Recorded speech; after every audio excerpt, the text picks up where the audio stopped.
Universal Studios Florida is a movie theme park in Orlando, Florida.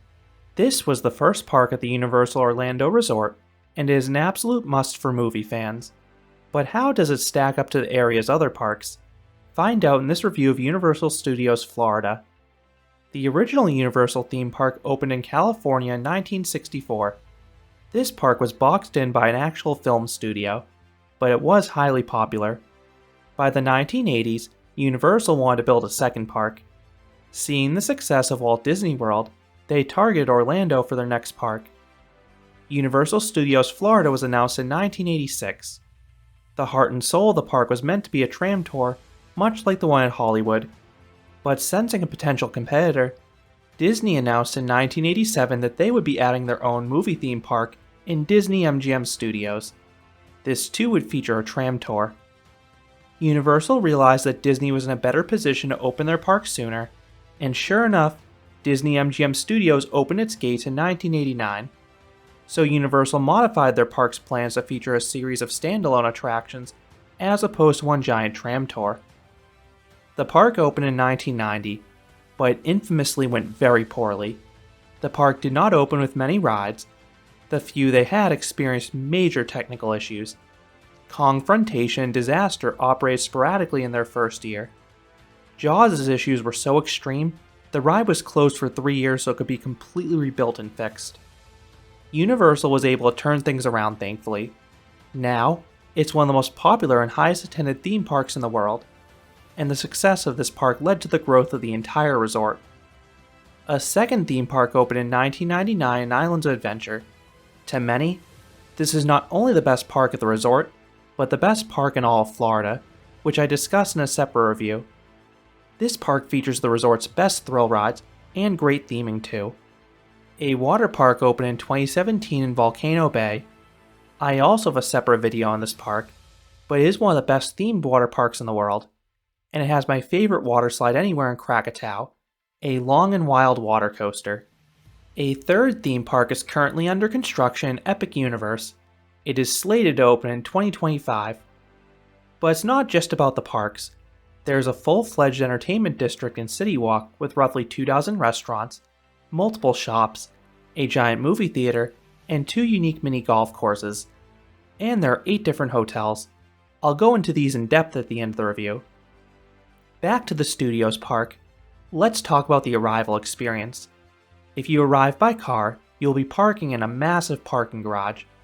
That'll cost you almost $30 as of 2023. Alternatively, you can arrive by water taxi, shuttle bus, or foot if you're coming from a Universal hotel. Then many local hotels offer complimentary buses to the parks. But definitely check their arrival and departure times. They are not always ideal. Everyone has a long, and I mean long, walk to the parks. You have to walk through City Walk. You then come to a fork. You go left for Islands of Adventure, or right to Universal Studios Florida. Tickets cost $125 to $160 as of 2023, without any discounts. The higher prices occur during peak periods. Then, like any theme park, you get discounts adding multiple days. Park hopper tickets cost an extra $45 to $50 per day. The latter is required if you want to experience the Hogwarts Express because it transports you between parks. As for how much time you'll need, I think you can do everything at the Studios Park in a day. I much prefer to spend time at Islands of Adventure. I typically spend 3 times as long there compared to the Studios side. To enter the park, you go past this iconic rotating globe and go under a giant archway. It is a great photo opportunity. Once inside the park, the layout forms a loop around a lagoon. You can get some nice vantage points looking over the water, but this park is a much different feel than other parks as you walk down the midway. Most attractions are contained within sound stages, so you don't have the same kinetic energy from rides as you walk about. The only ride that really does this is Hollywood Rip Ride Rocket, but that ride sure does look great in the skyline at least.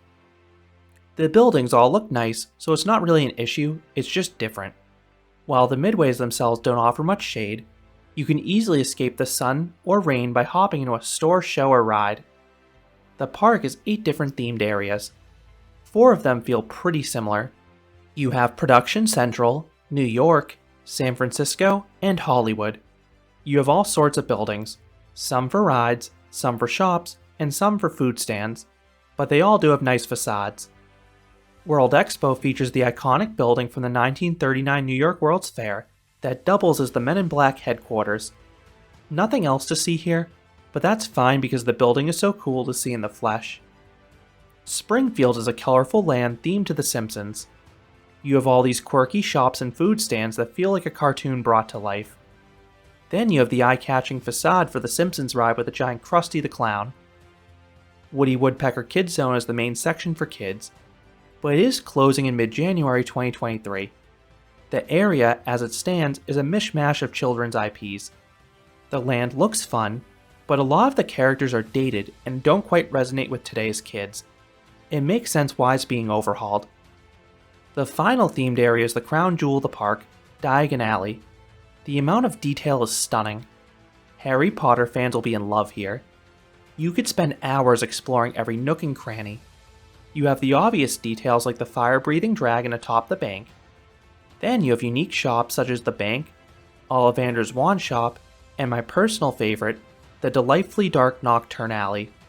The only downside with this area is the pathways are super narrow, so this land almost always feels uncomfortably congested.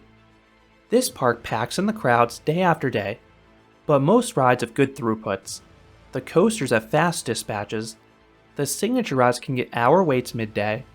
It is worth noting several rides at this park have pre-shows, sometimes multiple, so even on a quiet day, it can still take a while to experience an individual attraction, but I think that's all part of the experience. So how should you tour this park? It depends if you have a park hopper ticket and early entry. If you have a park hopper ticket, I typically start with Islands of Adventure and then switch back to Universal Studios in the afternoon. If you know Florida, you know they're prone to afternoon thunderstorms. Since the studio side has so many indoor attractions, I head there if the weather takes a turn for the worse. What if you start with studios? If you have early entry, if you're one of the first people in the park, and if you have Minions fans, I would start with Despicable Me Minion Mayhem. It tends to open a bit early, and because it's near the front gate, it can build a line fast. Then I would go to Diagon Alley. Not only can you beat the rush to escape from Gringotts, but you can explore the land with far less people. If early entry isn't offered, you can use this plan at regular park opening. I have 3 other touring tips. 1. Check the opening times on the app. There are several rides at this park with staggered opening times. If you head there right after a ride opens, you'll have a minimal wait. 2. If you want to ride Rocket, check the weather forecast. This coaster will close in thunder like any outdoor coaster, but it also will close in rain and high winds. With regards to the latter, I've seen it close when wind speeds are around 15 miles per hour at ground level. If any of these issues are in the forecast, ride Rocket whenever necessary. 3. Use the single rider lines. If you're alone or comfortable separating your party, this can be a major time saver. The ones on Men in Black, Revenge of the Mummy, and Transformers are rarely more than 5 minutes. The one for Gringotts usually has more people using it, but it still usually isn't longer than 15 to 20 minutes. The one for Rocket can move very slowly, sometimes to the point where the standby line is shorter, so be careful with that one. If the wait is starting at the bottom of the stairs, do not be surprised if it takes over a half hour. Fast and Furious also has a single rider line, but I cannot in good conscience encourage someone to ride that dumpster fire of an attraction. The other way to skip lines is the Express Pass, but this is extremely costly. This can cost $100 to $380 per person per day. I find the single rider lines more than suitable for my needs, but this is available if the park's busy and you don't want to split up. Now let's talk about the attractions. There have been 3 key changes in this area over the years. 1. There no longer is a major production studio here. Nickelodeon Studios originally opened adjacent to the park. Multiple game shows were filmed here, and guests could even tour the facility. Then the park also offered a tram tour, albeit a much shorter one than Hollywood's. But this tour was discontinued 5 years after the park opened, and Nickelodeon relocated to California. Now the sound stages are just used for the occasional show or commercial. 2. The rides no longer break the fourth wall to explain the technical side of films. The new attractions want to immerse you in the film rather than educating how it was made. 3. In an effort to stay up to date, many older franchises have been phased out like Back to the Future and Terminator. This is a particularly contentious point for some, but I'm okay with it as long as the replacement ride is well executed, and in most cases, the new attraction has been superior. The park currently sports 4 different coasters. The biggest thrill coaster here is easily Hollywood Rip Ride Rocket. This is a polarizing attraction from Maui Sone. It looks really cool with the giant vertical lift and non-inverting loop, but some think it's too rough. While the trains definitely have a shake to them, I don't find it too painful because of the lap bar restraints. Some also hate the pacing. Yes, this ride has a bazillion brake runs, but I do not mind because the entries and exits to these elements usually offer nice pops of airtime. Overall, I think this is a nice and forceful coaster. You have airtime, plus spots of positive Gs and laterals. Then you can also pick a song to jam out to during the experience, and that just adds an extra level of joy. I have a separate review for this coaster, but this is my favorite ride on the studio side. Woody Woodpecker's Nuthouse Coaster is a basic Vekoma roller skater. It is the best coaster for kids at the resort. It's smooth, and adults can comfortably experience it with them. It is worth noting though that this coaster is closing mid-January 2023, but it may return in the future with an all-new theme. The other 2 coasters have extensive dark ride elements. Revenge of the Mummy is a fun Premier Rides multi-launch coaster. The launches will catch you off guard, and there are a few solid airtime pops. Then you have some great theming between giant props and special effects during the dark ride sequences. Harry Potter and the Escape from Gringotts has some coaster elements I do not want to spoil here, but they do have some fun thrills, especially if you don't know they're coming. Then you have a boatload of dark ride scenes telling a satisfying story. They are mostly 3D screens, but they are crisp and it features much of the cast from the films. On that note, this park's biggest strength is the dark ride department. One criticism for this park is that many of them do feel a bit similar. The park does have a lot of rides using 3D, motion platforms, and water effects that'll spritz you. For me, it comes down to whether the ride tells a good story. Thankfully, most of them do. Men in Black Alien Attack is my favorite dark ride here, and my favorite shooter anywhere. It helps that I'm a huge MIB fan, but this is such a strong attraction. You have expansive sets filled with alien targets. You have these detailed aliens in the foreground that look exceptional. Then you have smaller targets hiding in the distance, adding the degree of difficulty I crave in this type of ride. The other dark ride here with physical sets is E.T. Adventure. This is the only opening day attraction still remaining. You can tell this ride is a bit dated, but it's undeniably charming. It has elements of Peter Pan's flight because you ride in a suspended bike and pass some miniatures. But the ride is far more exciting as you have a thrilling chase through the woods and a visit to E.T.'s home planet. Transformers is an action-packed adventure. The visuals can be overwhelming and sometimes too chaotic, but that is in line with the film franchise. Along with the sights, you have the perfect amount of motion to add some thrills into the experience. Now it's time for the trio of traditional motion simulators. The Simpsons ride, Despicable Me Minion Mayhem, and Race Through New York starring Jimmy Fallon all offer similar ride experiences. They will shake you about as you watch a film. Your enjoyment of these rides comes down to your appreciation for the respective franchises and how funny you find them. One dark ride that should be avoided at all costs is Fast and Furious Supercharged. This is widely considered one of the worst theme park attractions of all time. It is a long and awkward experience. Why Universal thought it made sense to take a film themed to fast-moving cars and place guests in a slow-moving tram confuses everyone. Then the final ride in this category is the Hogwarts Express. You sit in a train watching a short film on a screen. This is a fun way to park hop, but I don't think the attraction alone justifies the purchase of a park hopper ticket. And if it has a long wait, I sometimes find it easier and preferable just to walk to the other park. If you like flat rides, this is not the park for you. There's just one, Kang and Kudo's Twirl and Hurl. It is a Dumbo-style ride, albeit a terrifying one with a giant alien eye in the center. Moving on to the water rides, the Studios Park doesn't really have any major ones. If you want to get soaked, head over to Islands of Adventure. But I think that's fine in this case because all the indoor attractions allow you to cool off with AC instead. The options for kids are about to take a major hit. Woody Woodpecker's Kids Zone is closing in just a few weeks. This will remove some fun play areas. You have the Curious George Goes to Town Water Playground and Foam Ball Play Area. And you have Fievel's Playground with some climbs and even a small water slide.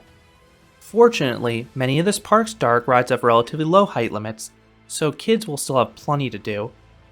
Beyond the rides, you also have no shortage of shows. The standout is the Bourne Stuntacular. This is an innovative action show combining energetic actors, props, and screens into one captivating experience. I could not believe how seamlessly it flowed all together. In the evening, you have the Cinematic Celebration. This reminds me of California Adventure's World of Color. You have a giant screen playing popular movie clips, wonderful music, multicolored jets, and some pyrotechnics. This is a great way to end your day. Then you have some additional shows like the Horror Makeup Show and the Animal Actors on Location.